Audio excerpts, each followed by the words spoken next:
and you do get infected, if you wait 8 weeks following either getting out of the risk area or having been infected, generally it's safe. So women ask us the question all the time, I want to get pregnant 6 months from now or a year or two from now. If I'm in this area or if I've gotten infected, is it going to have a deleterious effect on my pregnancy that I wanted to get pregnant a year from now? And the answer is there's no reason at all to believe that that's the case, because we know that the virus gets cleared literally within a week or 10 days from the blood.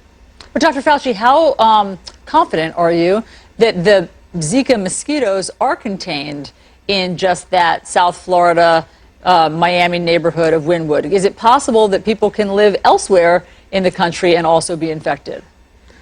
Well, you're asking the question about, there are two questions there. First, how confident am I that the mosquitoes are going to be contained? And I'm not 100% confident at all, because these are very resilient mosquitoes. They breed very, very robustly, even under the most stringent conditions of standing water. The health authorities in Florida are trying very hard to eliminate the mosquitoes by cleaning up the environment and by doing the kinds of insecticide and larvicide that you mentioned on the piece. But that is not always successful in eliminating these very resilient mosquitoes. Regarding other parts of the country, there are mosquitoes that are capable of transmitting Zika in other parts of the country, and that's the reason why one has to have good mosquito control wherever there's the possibility of this occurring. So today you're telling Americans to wear repellent, and what else?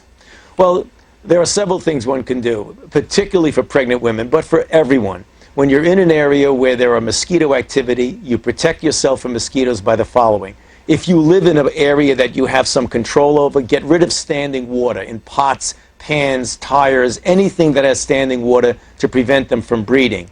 To the extent possible, stay indoors with air conditioning. If you live in a place where you have windows and doors that have screens, make sure that they are in good repair. When you go outside, wear clothing to cover as much of your body as possible. And on the exposed areas, do not hesitate to use insect repellent, particularly insect repellent that contains 30% DEET. That's what one can do. Dr. Fauci, thanks so much for the advice and the information. Good to be with you. John. Right.